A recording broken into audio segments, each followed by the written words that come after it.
Ladies and gentlemen, welcome once more to the place I have been calling my House of Horror. There is another place, however, that many people, rightly or wrongly, regard as a house of horror. I mean, their dentists. Personally, I can never understand this dread of the dentist. After all, he's an expert with years of experience probing inside people's heads. All you need to do is to trust him. You're at his mercy, of course, but he doesn't want to hurt you. Unless, of course, he happens to bear a grudge against you. Now, ladies and gentlemen, accept my invitation to a day at the... Yes, just a little more there and I've done. Are you still feeling relaxed? Good, here we go then.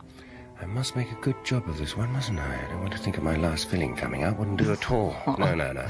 You'll be buried with this filling, Mrs. Phelps.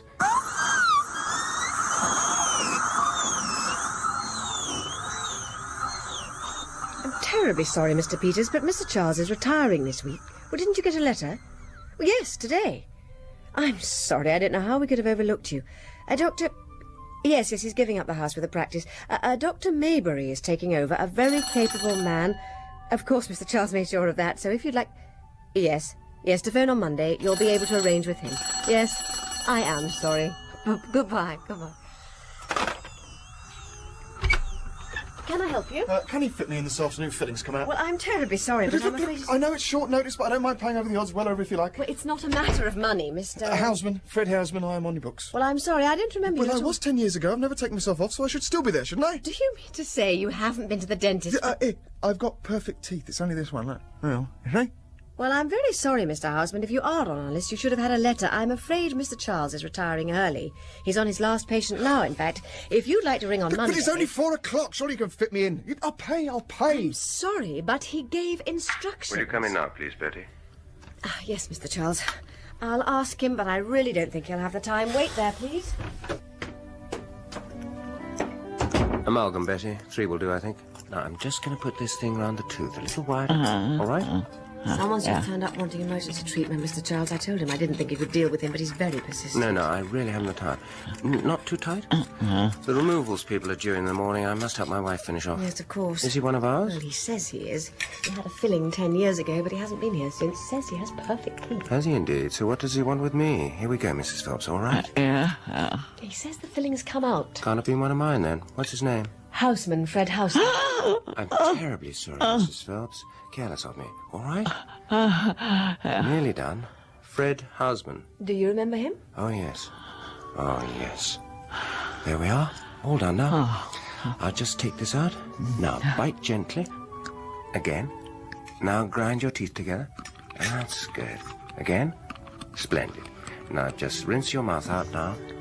I'll finish off, Betty. Go and tell Mr. Houseman that I'll be pleased to see him. Are you sure? Oh, yes. Quite sure. Oh, very well. Mr. Charles says he can fit you in. Oh, thank God for that.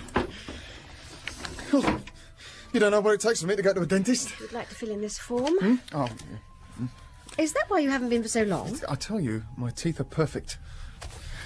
No, I had a bad experience when I was young, you know. No, I'm not afraid of anything else, you know. I do everything. Rock climbing, potholing, and here I am in a muck sweat. Oh, ridiculous. You'd be surprised how common it Well, is. common it may be, but I'm not. I don't run with the herd, you know. No. May I have the form? Yep. Thank you. Mr. Charles won't keep you long. He's just finishing. Oh, I hope so. Oh, can't stand the waiting. I just wanted to get the damn thing done with. If it makes you feel any better, he has a special technique. Don't you? I know about his technique. Why do you think I'm here?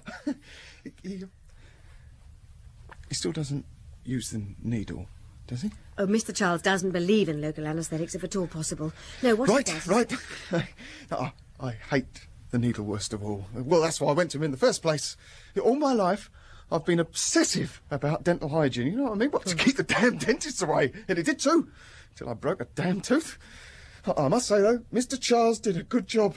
10 years ago, that was. And I can still remember the state I was when I came in that door. God, I'm sure. Once I was sat in that chair. Oh, you know, somehow he got me relaxed, you know. Hypnotism, is it? What does he do? I really don't know. He says music is very important. Yes, well, I don't give a damn how he does it, as long as he does it again today. Oh, thank God I was in the neighbourhood. Oh, you no longer live here? But I've written it on here, haven't I? Epsom. Nice little place. Detached. Pony in a paddock for little Polly. That's my daughter. All my own work. Started off with nothing. No rich daddy for me, you know. I thought you said he wasn't going to be long. Goodbye, Mr. Charles. Oh, Mrs. Phelps, if you just sign here before you go. Yes, of course. Should I pay now? No, I'll send you a bill as usual. Your letter will be forwarded on. Such a pity he's going. He's been so good. Dr. Maybury is very highly spoken of, you know. Well, I hope he's half as good as Mr. Charles. Goodbye. Goodbye, Mrs. Phelps. Betty, Yes, Mr. Charles. you can send Mr. Houseman in now. Very well. If you go straight in. Right. Ah, Mr. Houseman, come in. Look, before you start, there's something you ought to know. But I do, Mr. Houseman. What? I know all about you. You remember me? Oh, yes, of course. What, after 10 years? I remember you, Mr. Houseman. Well, yeah, I did kick up a bit of a fuss, I suppose. You did indeed. I've never known such a bad case of odontoatrophobia. Is that what you call it? Fear of the dentist. Yes. But I managed to get you to relax, didn't I? Oh, I still don't know how you did it. Do sit down. No. Not there. In the easy chair. That's it.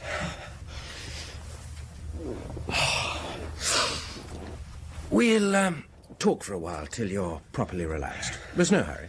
You're not pushed for time, I hope. Nobody expecting you, waiting for you? No. Nobody knows you're here? No, why? Well, you know, the relaxation process sometimes takes a little time. Sometimes people like to ring up their loved ones, tell them not to wait. It helps put their minds at rest. Oh, no, that's all right. But it only happened over lunch. What did? Oh, the filling came out. Yes, of course. I was wondering how you'd managed to dislodge one of my fillings. Oh, bit of chicken bone. In a health food restaurant, would you believe? Well, it just goes to show you never know where you're safe, do you? Don't try to relax. I'm sorry? You're trying to relax. I can see it. Oh, is that wrong? Oh, yes. It's the fear expressing itself. You'll not get rid of it that way. I'll tell you when to relax, though by that time you will be. You know, you really should have taken my advice last time. Oh, what was that? I asked you to come back, didn't I? Well, there's nothing wrong with me. You've done the filling? Exactly. So I could have really got to work on your phobia in a totally non-threatening situation. Never mind, you're here now. Better late than never, eh? But, my goodness, you cut it fine. Another half hour and I'd have been back in the house with my wife. Do you have loved ones, Mr. Houseman? Yeah, well, I'm married, yes. Children? One, little Polly. I've got a photograph. Oh, no, please. No, pardon me, no. What was he like? So, a nice wife, a nice child, a nice little house, I expect. Where's that? Epsom, and not so little, actually. No, I see by your dress you're in fair way of business, if you don't mind me saying so. Oh, I'm glad it shows. Yes, I'm sure you are. Like to wear your successes on your sleeve, don't you? Well, it's a matter of confidence. If you want to put yourself over... Look, Yes? Is all this necessary? I mean, I'd really like to get this treatment finished. Of course you would. That's another symptom of your anxiety. No, I mean, I'm a busy man, Mr. Charles. Not at the moment, though, are you? You just told me. Well, no. No, so it's just anxiety, you see. And that's what I have got to get rid of. You comfortable in that chair? As comfortable as I'd like to be in a dentist surgery, yeah. Well, you'll get used to it. So, what were you doing this afternoon? I'm sorry? You had lunch with a client, was it, or, Yeah, with a business contact. His treat, so I couldn't tell him I'd lost a filling on his damn chicken bone. Damn nuisance, actually. I'd planned to spend a nice afternoon in town. You didn't want to get back to your nice house, give your wife a surprise, take her some flowers, perhaps? What do you mean? Well, just getting you talking. Part of the process. Well, no. Well, I planned since I was in town. I thought I'd walk through the park or something. Nice weather, you know. I know. It's nice to feel fancy-free sometimes. Look, I've got a feeling Yes? that, well, you're getting at me in some kind of way. Digging at me, is that what you're doing? Is it annoying you? Yes, as a matter of fact, I think it damn well is. Why didn't I go home to my wife? And what was I going to do in the park? Look, I've come to get you to put your filling back, not Good. What do you mean, good? It's not good that you saw through my little boy, but good that it's working. Ploy. Getting the anger out, or rather transmitting a little of the anxiety into anger. It loosens you, you might say. It makes it easier to take it out, like extracting a tooth, loosening the root first before you... Please, don't... Sorry. Just testing. No, actually, I quite understand how pleasant it can be, especially for a busy man like yourself, to find yourself with an afternoon all of your own. Takes you back to your childhood, like playing truant. Forbidden fruit, eh? You walk through St. James's Park, say, or perhaps Hyde Park would be better. More chances there. Sun shining, no worries, no appointments, ready for anything that might come your way, is that right? You're trying to make me angry again. Yes. Yes, actually, I'm a happily married man with a lovely wife. Did I say you weren't? Look, I don't think this is working. What, Mr. Houseman? This therapy or whatever it is. How do you know it's not? I can feel it, can't I? Eh? I don't know what you did last time, but you didn't do it like this. It's not working. You're wasting my time and I'm getting fed up. Forget the therapy. Just give me a new fill-in and be done with it. Shall I tell you what's happening now? Look, do you understand? I understand that you have no intention of sitting in that chair, let alone letting me anywhere near your teeth. What's happening is that your fear is getting scared, feeling vulnerable. Do you know how they used to drive the devil out of people they thought were possessed? They taunt the devil to loosen him up, twist him this way and that, and to dislodge him. And when he felt his roots beginning to slip, that devil would get really angry. Then the exorcist knew he was winning. We don't call them devils anymore, of course. We use psychiatric terms for them. But the principle is the same. Get them scared and they get angry. Do you really think your phobia would let you get into that chair? No, he'll let you get almost into it. Then he'll find something else for you to get angry about, and you'll storm out swearing to sue me or something. Nothing I can do about it. I can't put them in straight jackets, can I? They'll never go to a dentist again. They let their teeth rot in private. You want to leave? No, get on with it. Well done. So what now? Well, I think a little music. Music? Do you have any preferences? What music do you play when you want to forget unpleasant things in Yeah, life? I don't have much time for music. Oh, come on now. Everyone has time for music, if only as wallpaper. Put it this way. You've taken a nice young lady out to a restaurant. Nice meal, rather pricey, but you hope it's going to be worth the money. Taxi back to your place for a brandy to show her your collection of Toby jugs. What the hell? Sorry? How did you know? No what? About my Toby jugs. Have I hit a bullseye? Well, I never. I must be getting onto your wavelength. That's a very good sign. Is it? Certainly. This is going to be a success, Mr. Houseman. After today, you'll never worry about going to the dentist again. I guarantee that. Yeah, I must have mentioned it last time. Yes, of course. And I've held it in my unconscious all these years, waiting for this moment. Isn't the mind a strange thing? Well, then, you've got the lady into your nice little bachelor flat. This is before you married, of course. How long have you been married, Mr. Houseman? 9 years? So, there you both are, sitting on the sofa with a brandy or a scotch, wondering if the time has come to make the next move. You notice her eyes dart to the half-open door of the bedroom. You're not sure whether the expression in the eyes is apprehensiveness or anticipation. You decide to play safe and distract her with some music. Look. I don't think this is necessary. Mr. Houseman, I have to ask that you trust me. It is necessary, I assure you. Well, I'll choose something for you. I've got quite a good selection of tapes here. Now, something old, 10 years or so ago. How's this?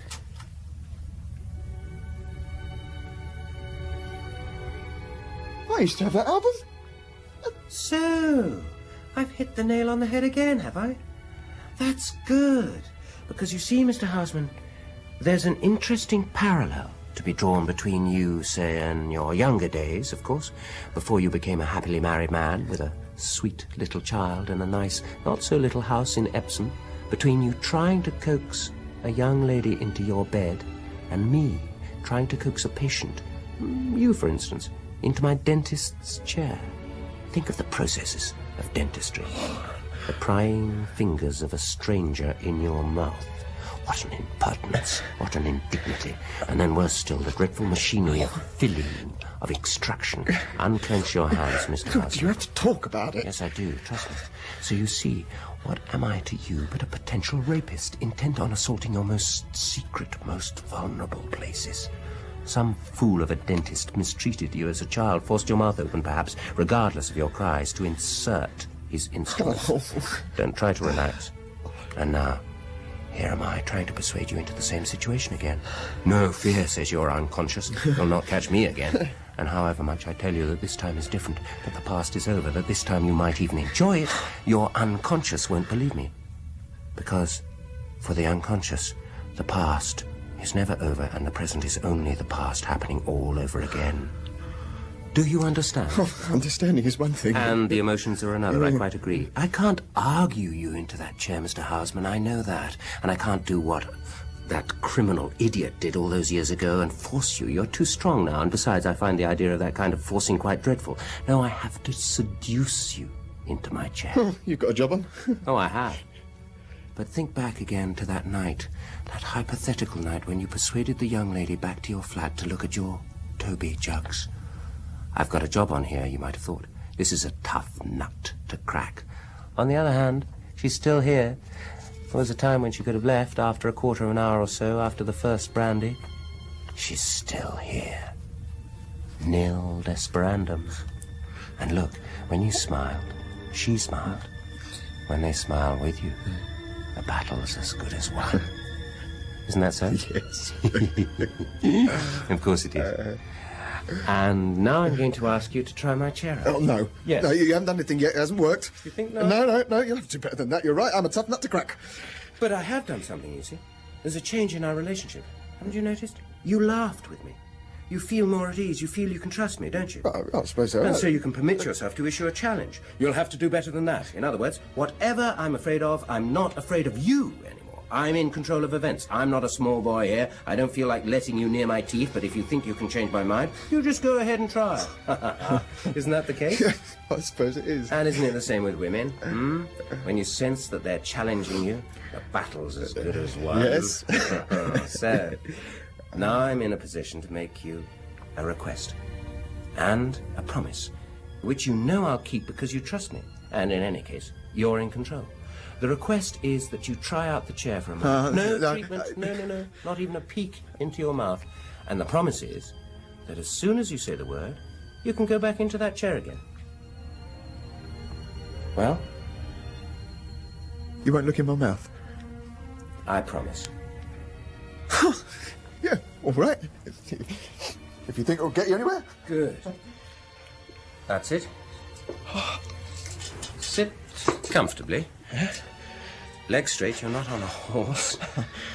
And now I'll show you how it works.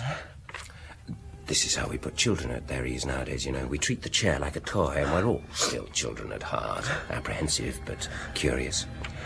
This is how it goes. Down. And up. And this is how it tips back. No, you're thinking of its function. You don't need to do that. For present purposes, this chair is just a chair. Its function is to be comfortable. Is it comfortable? How can I make it more comfortable? Back a little? Up a little? Back a little. Like that? Is that better? Yes. A little more?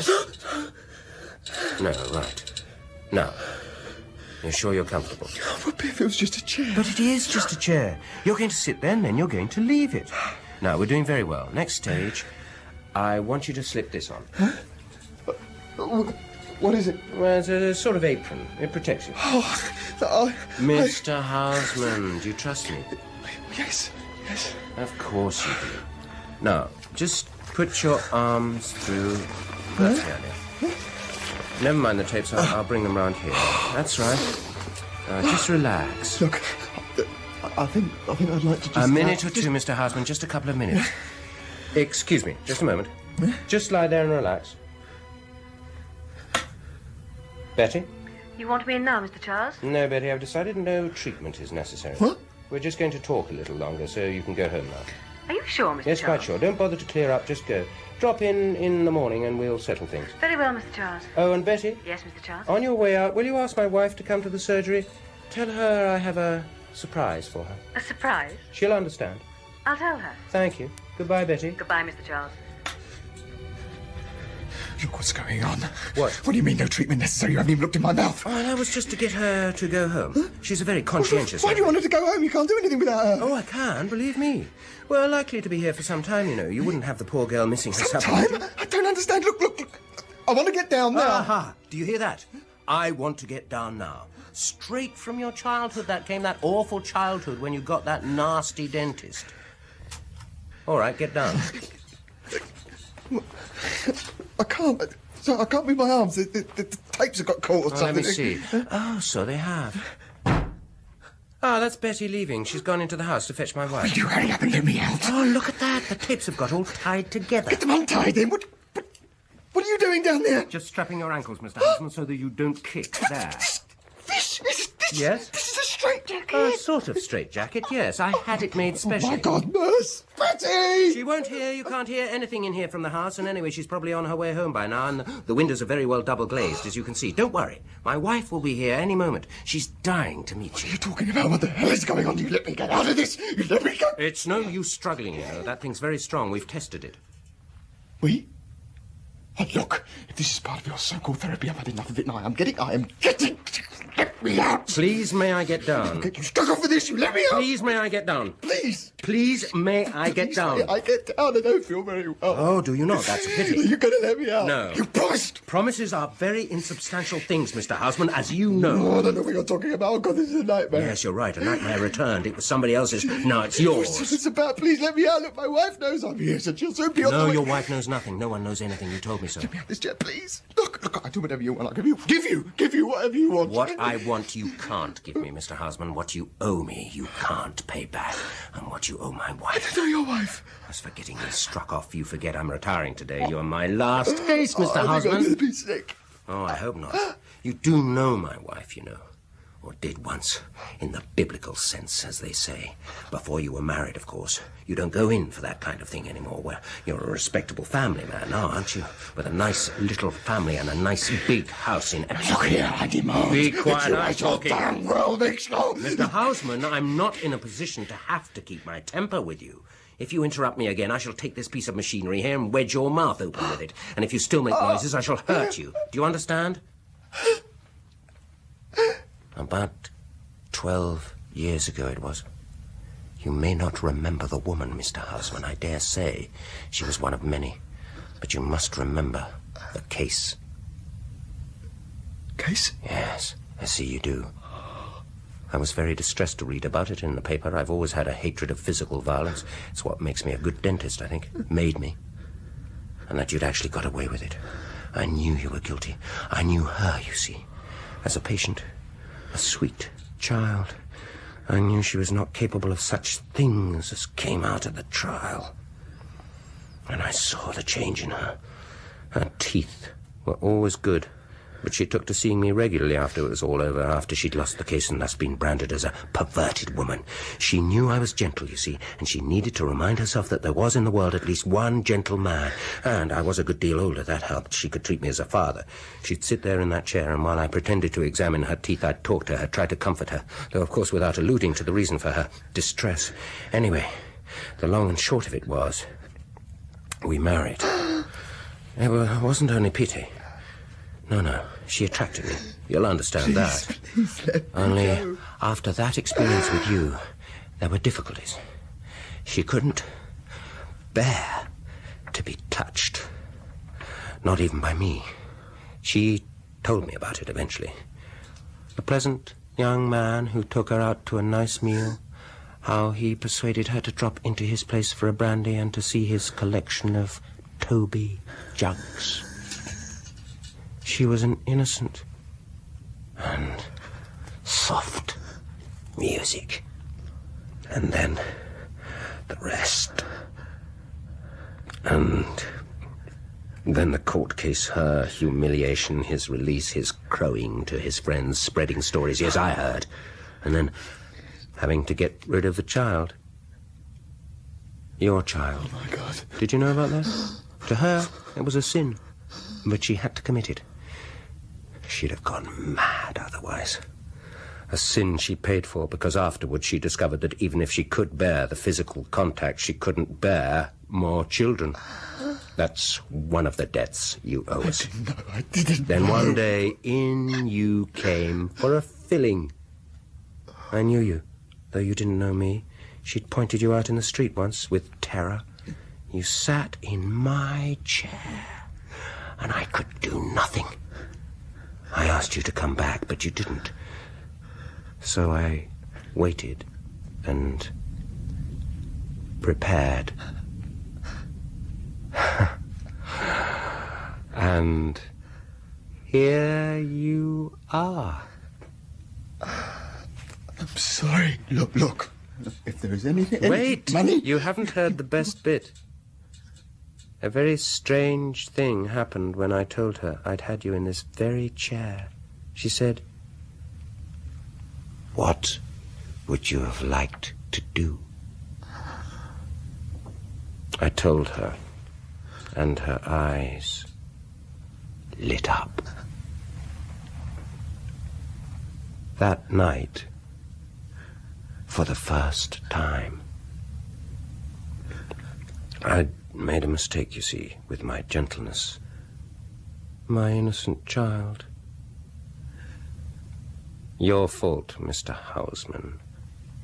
Fred. Another debt.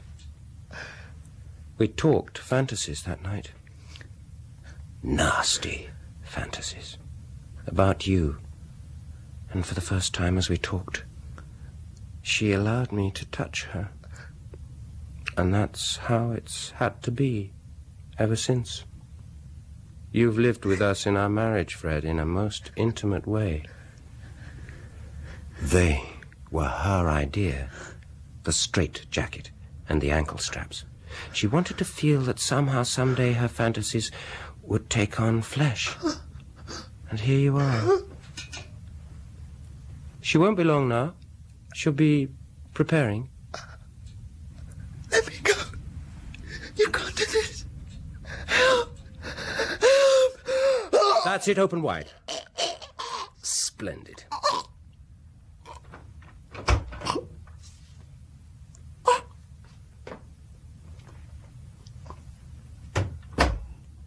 Come in, my dear. See who's come to visit us. Isn't she beautiful, Mr. Houseman? Fred, isn't she? Why don't you loosen his clothing here a little, my dear? That'll do for the present. Now, where shall we start? You first, my dear. This is your treat.